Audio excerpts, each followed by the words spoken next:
Yeah, man. Yeah, man, how are you? You know, sometimes the universe brings people together in such a way that you not only have to embrace it, but run with it. This is where the Jammin and Plannin Pod was born.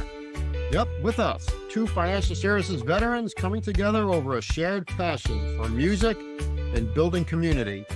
We're on a mission to share our musical and financial services industry passions with all of you.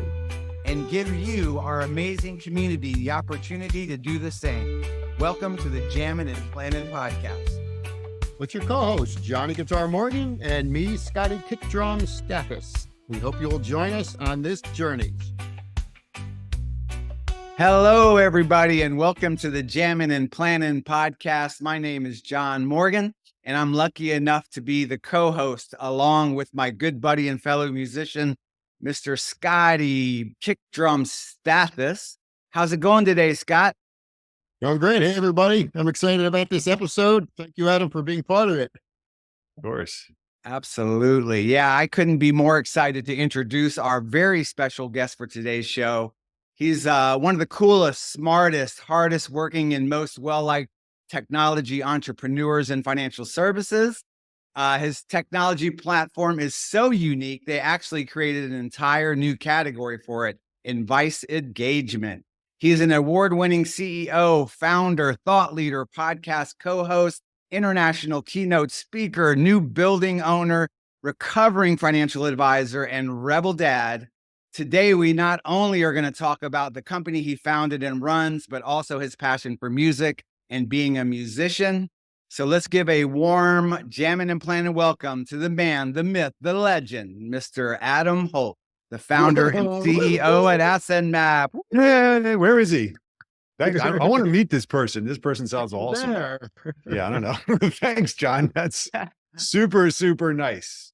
Yeah, well, no, knowing you now for a few months, I've always respected your work and your work ethic, and everybody I talk to, has nothing but good things to say about you. And I love the fact that we're both guitarists and love music. And so with that said, before we actually get into the musical part of our discussion, let's start by having you tell our audience a little bit more about yourself and how you got here. How I got here to this moment right now? That's correct. All right. Well, John had this unbelievable idea that if we could combine music and fintech, somehow we could get people more excited and engaged instead of the boring old stuff we're used to listening to. So that is how we got here. And I'm glad if you're joining us, I hope you can be entertained in some measure. So yeah, this is Adam Holt speaking. I am the founder and CEO of Asset Map. I tend to joke, guys, that I'm a recovering financial planner. What that means is that I grew up as a technical person who loved math and wanted to figure out how everything worked. And then I realized that clients didn't understand what the heck I was talking about. And so I started drawing. And that's how Asset Map started. It was just a recognition that people needed to understand what was going on in the financial planning conversation. And it's amazing to see how far we've come, John. You made some comments there, but Asset Map is now used by, I think it's almost 2 million people on the planet being mapped on an asset map, something almost like $2-3 trillion already mapped. So it's pretty amazing to see how far advisors have taken it to try to start a new conversation. That's what that advice engagement's all about. How do you help people start to have a conversation around advice, not just some massive presentation that nobody understands and they say, I guess I trust you, but I don't understand it fundamentally. So we're really on a mission to try to help people figure out what's going on in their lives and make better decisions. So that's kind of the excitement of what we're doing as a business these days.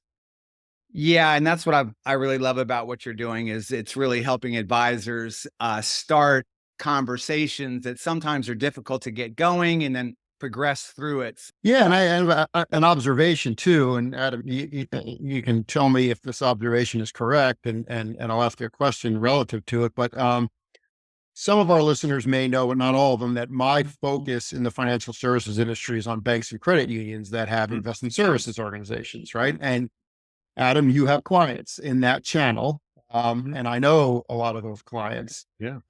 What's interesting to me about what you did, and you mentioned this, is that you use your artistic background to create, I won't even call it financial planning software because it's something different, right? It's in its own unique niche, but it's something that resonated because it's so graphical from the user interface that people can see the way their assets are mapped out to their lives and their needs, et cetera. It's a very cool interface. So there are people called program managers that run banking, credit union investment programs. Those are the people I work with. And so the comments I've heard about Asset Map, when I say, well, tell me how your advisors are using it, the consistent comment is, well, Scott, you know that we want our advisors to use financial planning software, but most of them still aren't. That's it. Yeah. And Asset Map is the stutter step to that. And it's much easier for them to use. So think of it as financial planning light, but it's like the gateway drug into financial planning, right? So the question is, how does your day job affect the financial services industry and the advisors you serve? Some of it I see already because I speak to these executives running these programs, and they're like, it's making it much easier for me to implement a financial planning culture. Even if it's planning light, it's a lot better than them being transactional, right? So that's the question. Just fill us in. How do you see it affecting the lives of the advisors that you serve and their clients? So I'm glad you say this, and thanks for that feedback, because I hadn't heard that perspective yet. I mean, we kind of knew it anecdotally, but I appreciate you sharing that. You know what's funny? Originally, the problem that we solved was very clear. Clients who have some level of complexity don't actually look at everything going on in their life, because that's not what advisors put back in front of them. What advisors put back in front of their clients is, here's your allocation, here's your statement, right? It's your investment accounts that I manage. Everything else is, I guess you're micromanaging it or mismanaging or not doing anything. Okay. Right. What the problem is that we keep claiming that we're holistic financial advisors, and we're not asking questions on the regular about, hey, what are you doing with your income W-2? And what are you doing about employee benefits? Did you elect them right? And what are those insurance policies or the annuity someone sold you? Like, we don't even care about it. So it doesn't get any attention, which basically means it's being ignored, because we're leaving it to the client to make the decision. They're not even empowered or even understand what's going on. So by forcing the conversation of saying, hey, here's your financial closet, dump it all on the bed. Let's go through it. Let's see what fits, what doesn't fit, what is out of style, what has holes in it from college that you're holding on to, but it doesn't serve you and just taking space. Let's donate the stuff that doesn't work. And let's put back the stuff in the closet you're going to keep, and it's going to reveal a bunch of holes. Let's fill those with the stuff you'll actually wear. And that process is a bit revealing. It's vulnerable. It's cathartic. And we don't do that, right? We don't let other people into our personal closets, our wardrobe, except maybe our partner who's like complaining, throw out that sweater. Okay. You're never going to wear that, right? You guys know what I'm talking about. That shirt with the holes in it from your sports team that, like, I can't get rid of it, right? My kid gave me that shirt or that tie. Point is that the same thing is true in finances. So what originally I was trying to solve is, can we be honest about all the stuff that you're doing? And now let's be intentional. Why that's helping financial planning is because there's something in it immediately for the client. In a typical financial planning process, it's hours upon files and give me statements and send me this shoebox of stuff and receipt. And then at 10 years later, you get this massive booklet nobody understands. And the key to this project has been, why it's scaled so well, is even in banks and in wealth management shops, by providing a client a visual of their own household they have never seen before in 15 minutes, not 10 hours, you can now start having an intelligent conversation to say, you know what, this is a great financial x-ray, Scott. It looks like we probably need to bring in the MRI. Okay, so 20% will go to financial planning MRI. Another will go to PT. Some will go right to surgery. Some will go to triage. Some will just get a Band-Aid and be like, you're fine, go. Okay, the problem is that we've been approaching financial planning as soon as you walk in the hospital, MRI, everybody. And they're like, well, this is too costly. It's too overwhelming. Nobody needs an MRI for a little flesh wound. And that's why it's not being adopted. So in an ironic way, Asset Map is an onboarding to financial planning experience. But we're finding that actually we're making an Asset Map, and we're about to announce some really exciting stuff around this, that we're reimagining financial planning so that we can actually do pretty much 80% of financial planning entirely within Asset Map itself. Well, and so that leads into the next question, but let me make a few comments. So your analogies are great. You obviously have a creative mind. And I love that whole concept of the financial closet that you just dump on the bed and sort through it. Yeah, we all have some friggin' bad ties, don't we? Yep. Do you wear your ties anymore? I don't wear them anymore. Yeah. No, I have I don't one wear that I them anymore. keep. I really wear. It's in the front, and all the rest of them are stacked. Yeah, right. But yeah, no, that's a great analogy. And then, part of what happens when you do that is like, crap, I forgot I have that in the attic, right? Let's put it That's out, true. right? This is part of the picture. So that's a really good analogy. And the last thing you mentioned about where you're going leads right into a question I know, John, you have in your mind. So go for it. Yeah, I agree. And I think what it does is it removes a lot of the roadblocks that a lot of clients have in getting into financial planning. And that's what I love about your technology is it enables them to do it in a way that's not offensive or feeling like it's overwhelming and gets that conversation going, which is crucial to taking that prospect to client and then client to, fully engaged client. If you wouldn't mind sharing what the most exciting thing that you have coming on that roadmap. I know you said reimagining financial planning. So tell us a little bit more about that if you don't mind. Well, I think it's kind of part and parcel to where we started, which is the recovering financial planner in me says, as much as I believe that everybody needs an MRI and deserves an MRI, it's not really scalable. And unfortunately, as you already said, John, it becomes too intimidating. So we just don't get people there. Right? It's the same thing as music, right? You might want to play an instrument, but if you don't pick it up and dedicate yourself to do it, even 5 minutes a day, or if it's stuck on the wall and you never bring it down, it's not accessible. It's gonna be harder to do.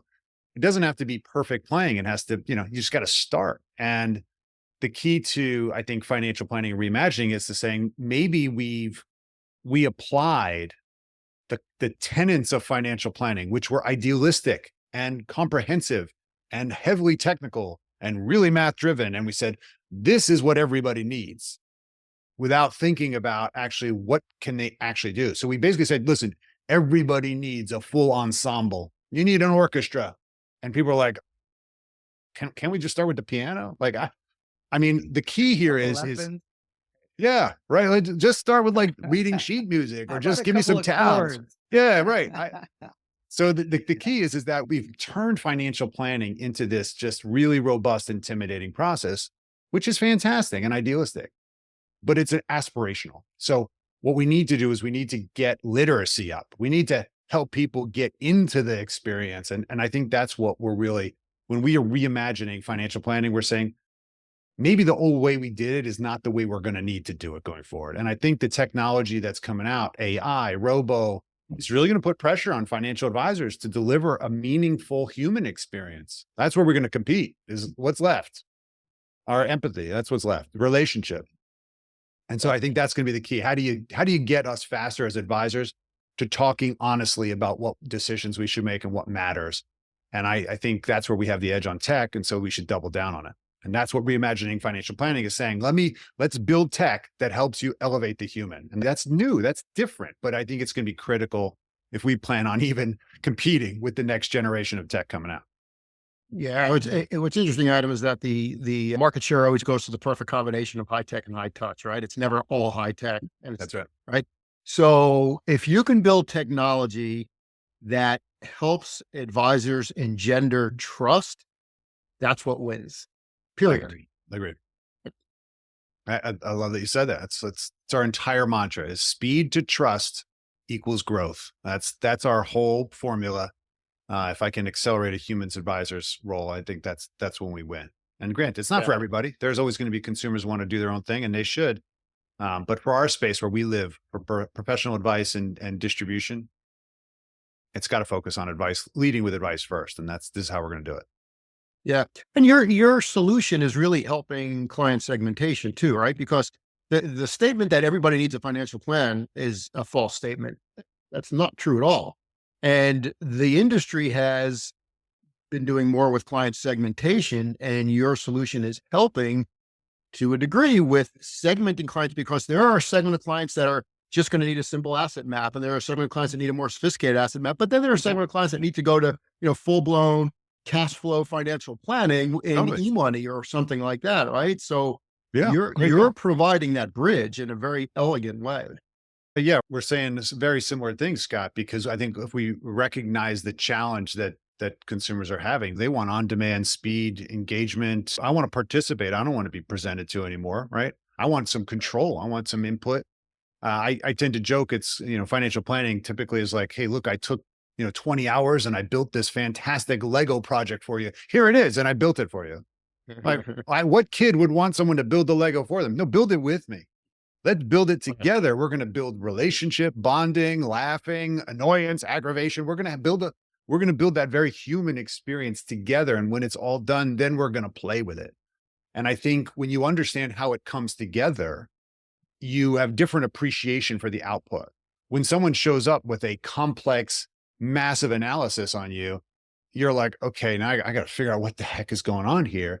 And at the end, you really just want someone to say, well, okay, fine. What does it mean? Just what does it mean? What do I do? What should I do? I trust you. This is clearly looks like you did your homework. Thanks, teacher. Yes. 90-page report. Like, I guess, what's the summary? I'm not reading that. So I think the key for us is to understand that if we can just get people indoctrinated, it's going to be much better in the end for more complex planning. But it's interesting to see this, Scott. The more wealthy clients we've dealt with in asset maps, there are several billionaire families that are on asset map. They want it. Their lives are so complicated. They need the simplicity. And guess who's completely out of the loop? In almost every household, there's what I call the CFO partner of the household, right? Everybody knows if you have a 2-person household, someone's the CFO, right? Whether by choice or their interest or default, because the other person is totally disinterested, the non-CFO spouse or partner. Yeah. And the problem is that the CFO partner kind of knows where the stuff is buried, sort of knows where it's buried. Yeah. And this person knows nothing. This one has trust.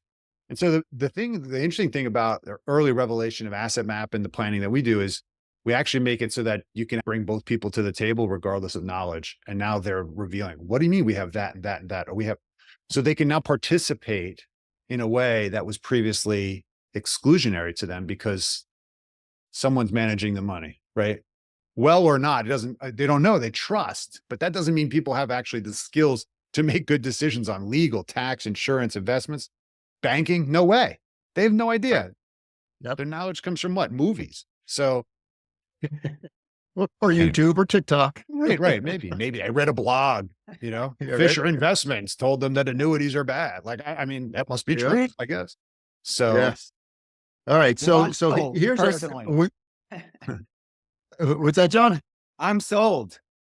Yeah. Well, the problem is prolific. It's easier. Cool. Yeah. Well, so we have like a question and a half for you before we get into the musical stuff, because that's where we're going, right? So, yeah.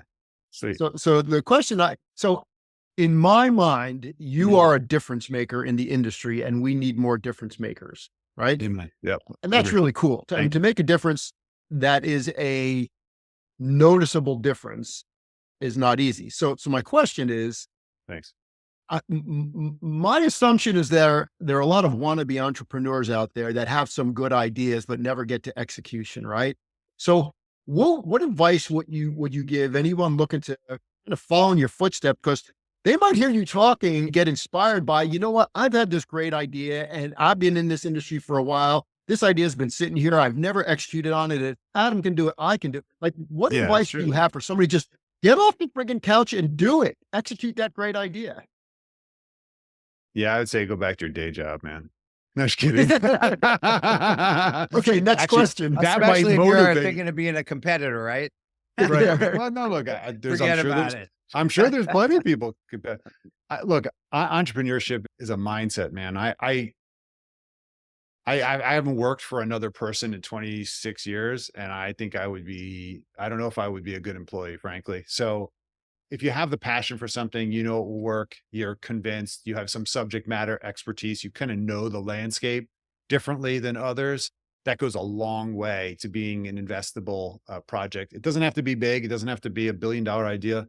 But of course, yeah, I mean, unfortunately for me, I have like 6 or 7 projects constantly going on. I can't stop. That's more my mentality. I get bored very easily, probably ADD kicking in, but I'm not that I was diagnosed. I self-diagnosed myself because I agree. I'm just distracted. So I just haven't taken any meds for it. That's all. I got music for that. But the point is that, Cool. right. I would look, I think it's a fantastic journey. It's a slug. I was talking to my buddy, you guys might know Derek Notman, my podcast co-host. He's started up a new project. And he's like, wow, I forgot how much work this really was. It's a commitment. It's a family commitment. It's a financial commitment. And I think the most important part to do that, Scott, is to get the right people around you. That's where I messed up so much. I wasted so much money and time is I thought I knew everything and I just muscled it. I didn't know what the heck I was doing. So it was a very expensive learning proposition. Thankfully, I was blessed enough to have a business that could support it and my crazy projects. The financial service business, fantastic business for me. That's Good. Well, great. congratulations on Yeah, congratulations. absolutely.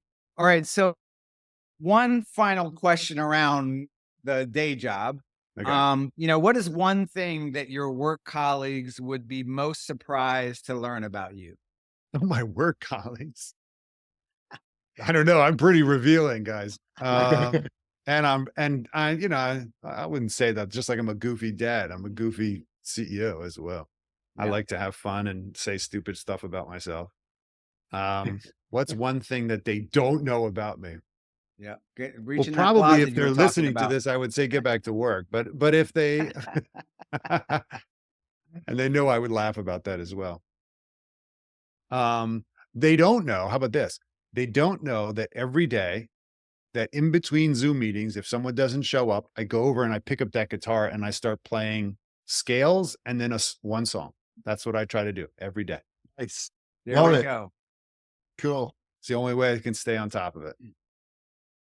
Well, that's a So when perfect people are segue, late, Scott. that's what I'm doing with the time. I'm going to basically sit there and play guitar. Yeah.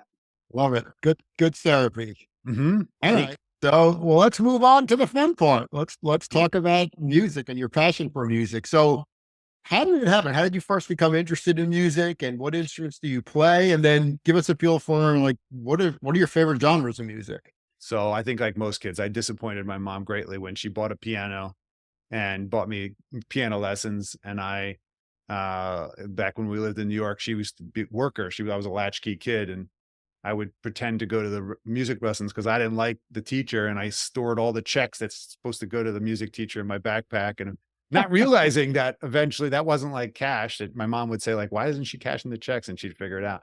So I was cutting my piano lessons. I was like, "I'm not going to play piano," and I was an idiot, right? Because I make my daughter now. We make our daughter has been playing piano for 5 years, and she's awesome. But boy, she cried the whole time. And now she's great. And I don't have that. So when I was interested in music, but when I went to college, and I guess I didn't really think about this. So I was on the choir, and I was in the theater for some part of middle high school and stuff. And then I got into sports and I switched it up. But I always had this knack for kind of hearing music and whatever, had some rhythm. And when I was in college, my buddy, my neighbor, got a bass. Now he was not musically inclined at all, Scott. He was like, it was brutal to listen to him, but I was That's so my brother. excited. Yeah, but he loved it either way, right? I'm like, that's not even on the rhythm. And so when he wasn't there, I would go into his room and I would turn on his bass and I would start playing around with it. And it was like closet in love with it. I didn't know it had any money. So when I got my first job, I actually bought that 72 Rickenbacker Figlo. It was a bass. It was like $900 back in 1997. Like it was used. I was like, I don't know what I was doing. I spent all my money and I was bought that. And I just recently renovated actually and hung it back up because it was in the basement all throughout COVID years and everything. And that was my first instrument that I really started teaching myself how to play.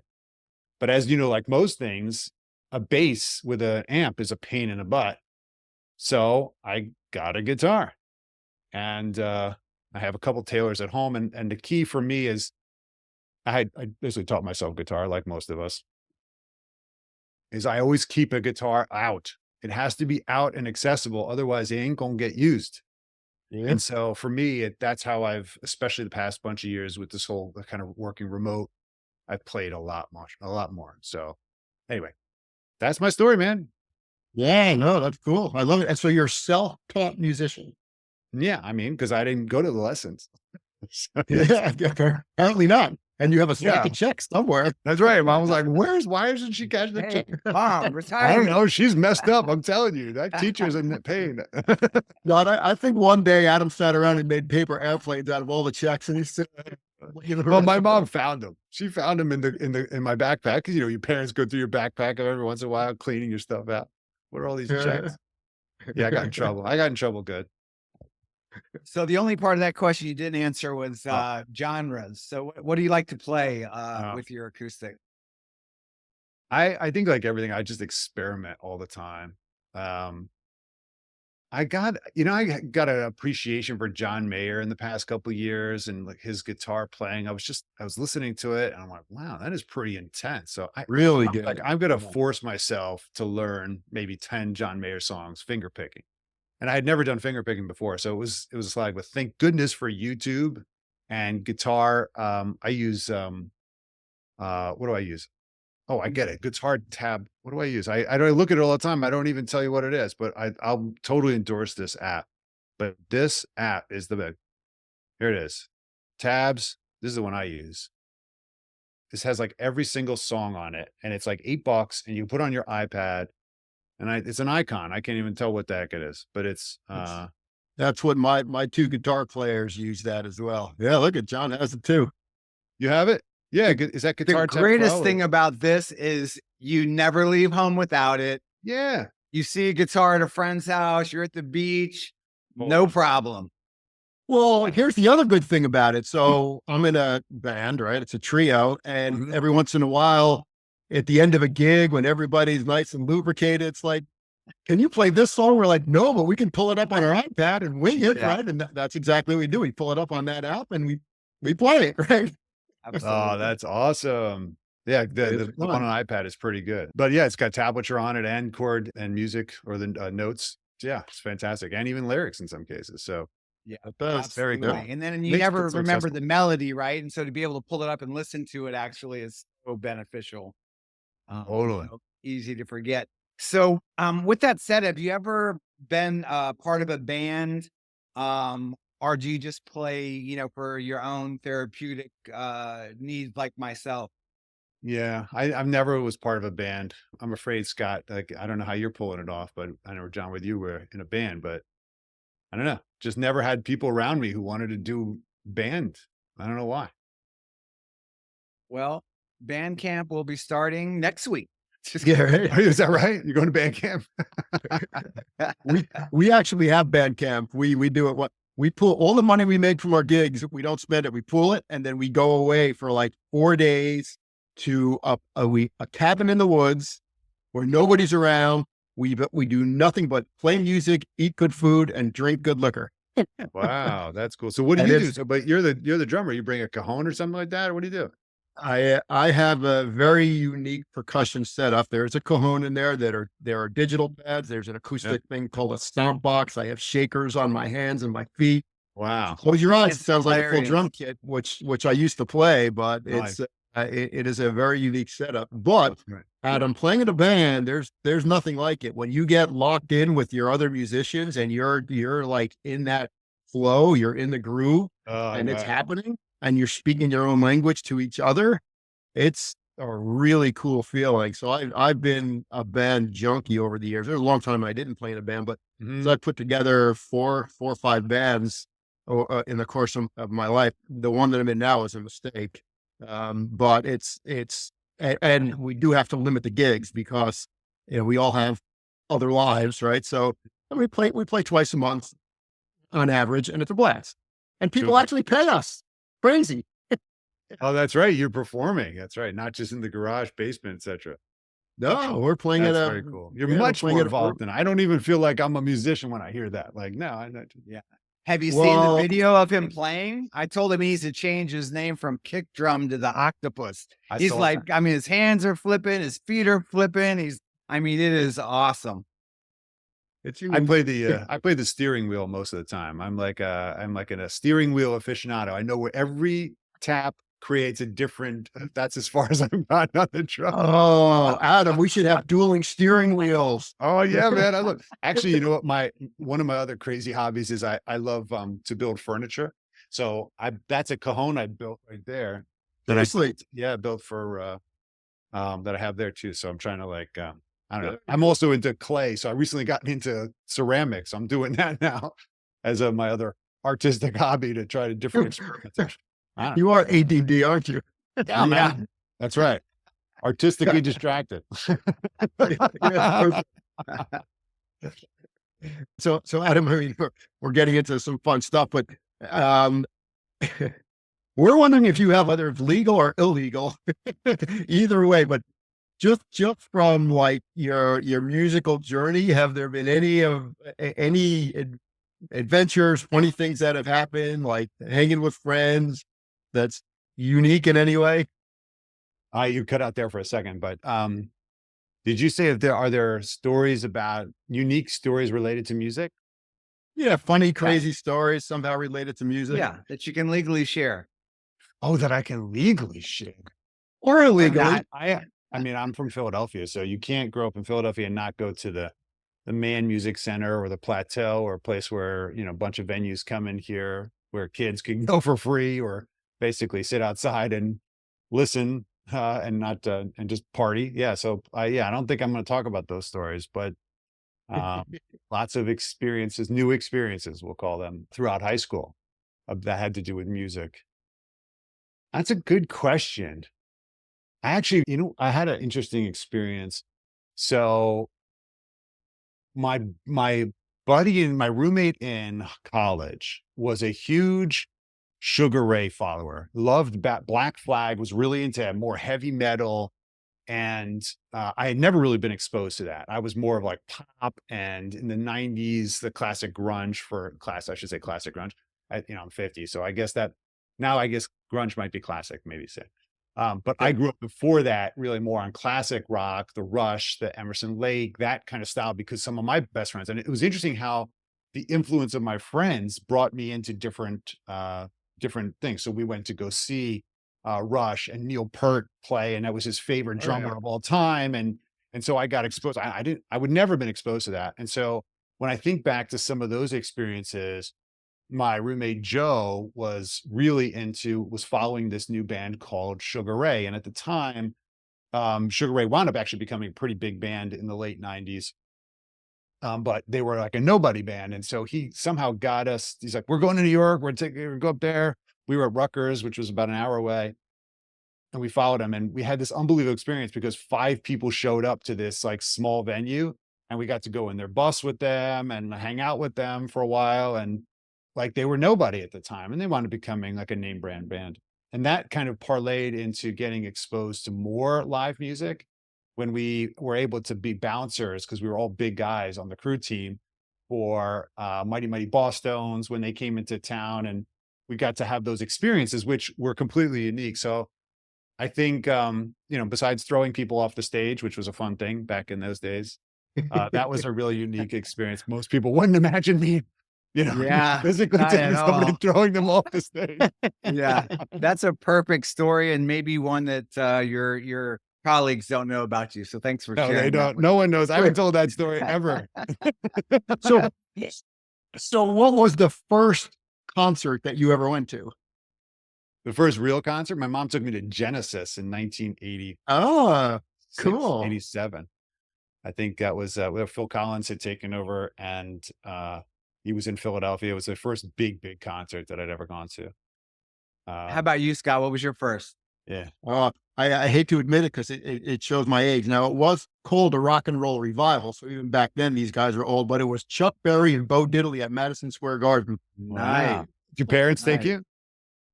No, I went on my own. Somehow I got in, and I was 15 or 16. And we managed to get, there were 3 of us, and we each had a pint of Colt 45 that we drank before we got on the bus. And man, it was a long way to the urinal because we were going from New Jersey to New York.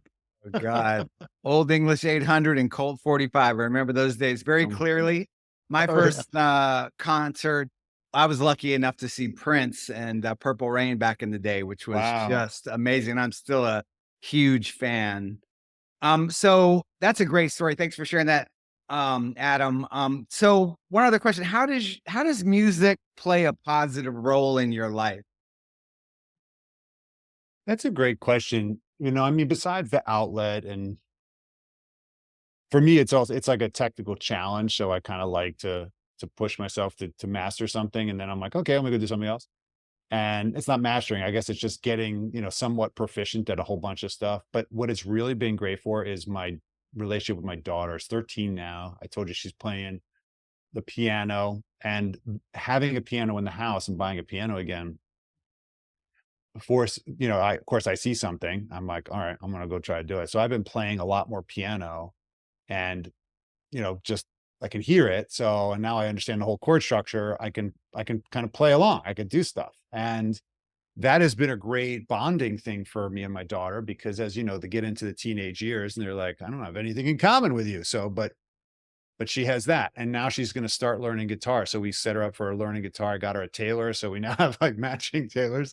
And so I'm excited for her to learn guitar this year. Cause she's kind of wants to evolve past piano, unfortunately, cause she's like really at the spot where she's good and she can compete. But she now wants to move on. So, but at least she has that foundation. I think got the that's dad been gene. something. Maybe. Yeah, right. She's right. She's just moving on. Done that. Yeah. Next. Go. Yeah.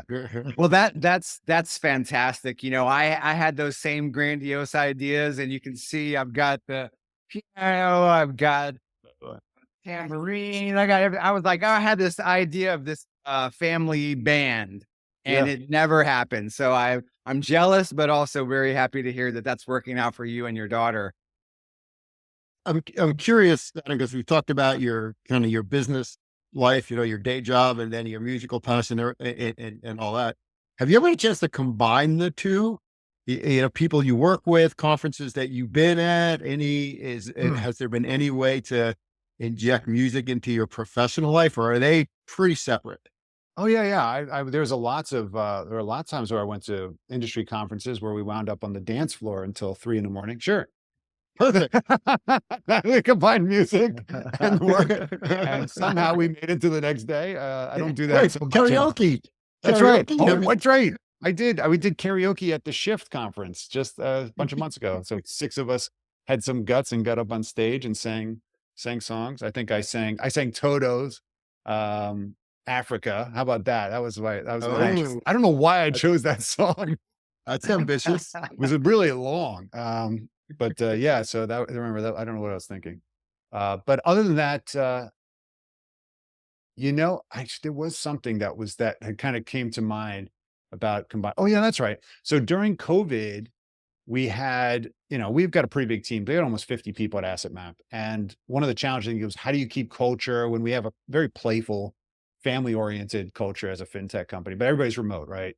So several of us noticed that we had guitars in the background, like John, and I'm like, hey, we should do a little concert. And so we put it out there, said, okay, anybody wants to record something, send it in, and we're going to do a virtual lunch, and we're going to play those recordings, and we're going to just sit back with a beer, and whoever wants to perform for everybody can. And not everybody showed up, but 3 of us actually did record something.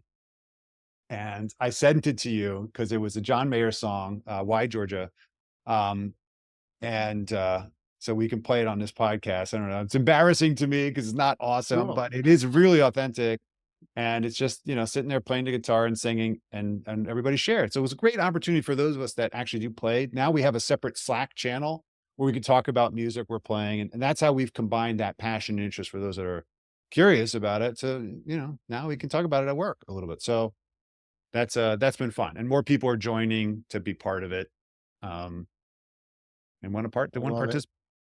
I love it. No, that's great. And confession. So I'm a percussionist and I cannot sing. I have no voice. But for the very first time recently, I got up and did karaoke, and I sucked so bad. It was fantastic. Oh, that's right. That's right. I sang and I belted it out. I sang My Own Worst Enemy. You know that song? every now and then I kick the liver. Please tell me. Oh yeah. What? Yeah. Right. You probably yeah. recognize That's the song. right. Yeah, you were a little off key, so I was a little bit lost there. Well, exactly, right? Because I can't sing for crap, right? So that's what made it so funny. Right. And the people I was with, like, holy crap, he's actually getting up there. He's singing. That's right. Yeah, well, just wait. You better plug your ears because this isn't going to be pleasant. Yeah, That's too funny. And that's a great segue and story behind why we decided to do the Jammin and Plannin podcast is to share this passion. And we don't care if you're good. That's not the point. You can be a beginner all the way up to a full-blown, production guy that's out there playing gigs as we speak, but the passion is the same, right?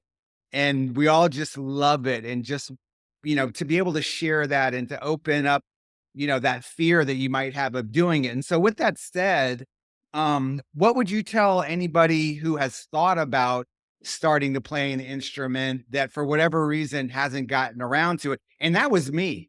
I thought about it forever and ever and ever and ever. And then finally 6 years ago, I grabbed the guitar and I haven't looked back. So what would you say to anybody who's in that same predicament? Just realize something.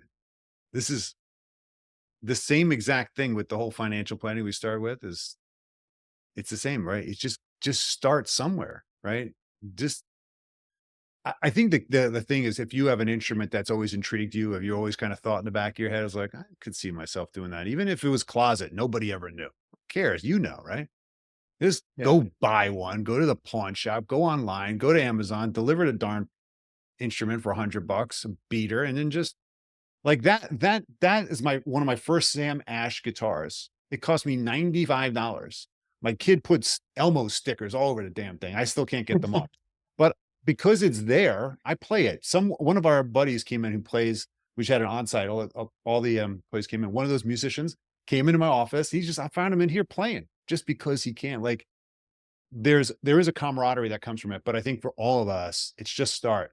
We have YouTube today. Like you can learn any song on YouTube today. Yeah. I learned most of my John Mayer songs off YouTube. And because I needed to, like, the finger picking was crazy. So I just think it's so accessible today. We are so lucky to live in this environment where we can actually go experiment in our own without any judgment at all. So I think that's a really great way. And, again, I think that's a great point. I mean, like, I think Scott, you're right. You've done so many gigs, probably hundreds, if not thousands. Your experiences are so robust. And the fact that we can have this camaraderie around it with me just playing 15 minutes a day is a really cool thing. And I think that's what opens up when people just start. Just do something. Totally agree. That's the key. I agree. Okay, this has been great, and Adam, you've been an amazing guest. Fun stories. Love the creativity. Love your energy. Love the fact that you're bouncing off the walls. You're like pinball, trying all these different things, and you've been successful. You're loving life. You have passion. I mean, you're an inspiration. So it was great having you as a guest. So thank you very much for being with us today. Thanks for making the venue and the opportunity for us to talk about it, because that's important for everybody, even for those of you listening. Right? Think about what you can take away from this or share with another person. It's really important. Yeah, absolutely. And of course, being the Jammin and Plannin podcast wouldn't be complete without some actual jamming. So can't wait to incorporate your video of your John Mayer song at the end of this podcast today. And again, I also want to thank you for stepping up and being our first guest, even though you were supposed to be the co-host. And I understand how busy you are and all that. You're part of it regardless from beginning to end, and you're always invited to be on the panel with us. And we look forward to one day getting together at maybe one of Scott's conferences and jumping up on stage together and jamming, maybe. We have to learn a song together. That's going to be an important part of it. So, let's pick a song and we all have to learn it. That way no one feels intimidated. We can do that. What goes first? What was it? Yeah. Well, again, thank you so much. This was awesome. Scott, great job. This was really a blast. And again, thank you so much for attending. With that said, everybody have a wonderful rest of your day and keep on. Jammin and Plannin. And everybody, please subscribe to our podcast. There are more to come. So thank you to our listeners, and thanks again, Adam. This was great. Why Georgia Why by John Mayer. Get the rhythm down. Yeah, thanks. Don't screw up.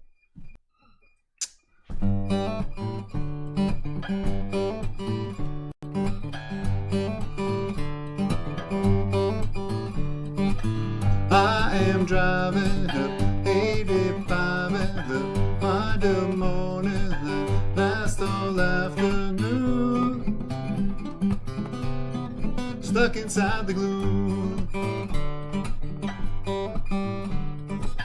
4 more exits to my apartment. Time attempted to keep the car in drive. Leave it all behind. Because I wonder sometimes about the outcome of a still verdict this life. Am I living it right?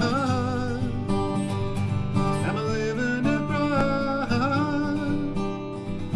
Am I living it right? Why? Oh, why, Georgia, why?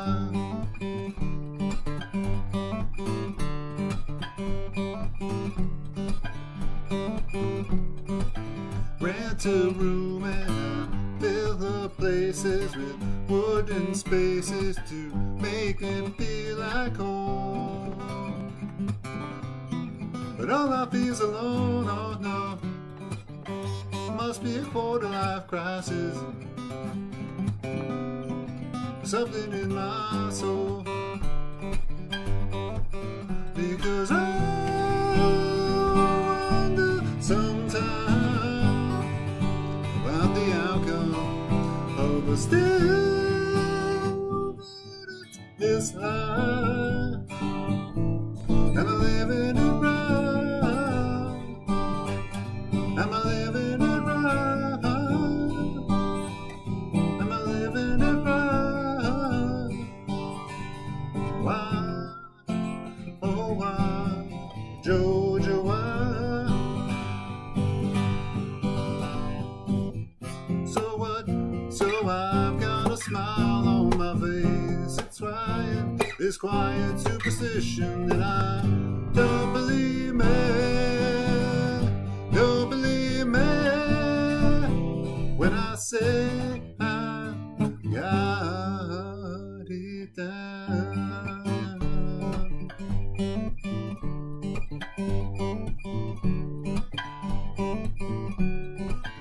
Everybody's just a stranger.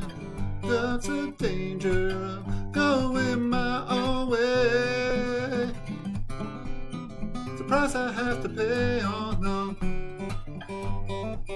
Still everything matters for a reason. It's no reason not to ask myself, am I living it right? Am I living it right? Am I living it right? Why? Oh, why? Why? Oh, why? Georgia, why?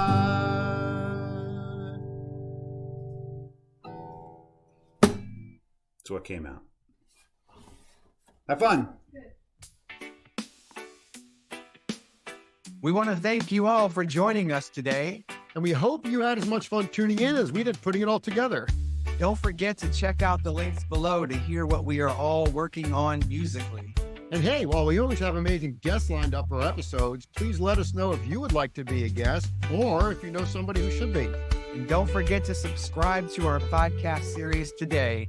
Until next time, Keep on jamming and keep on planning.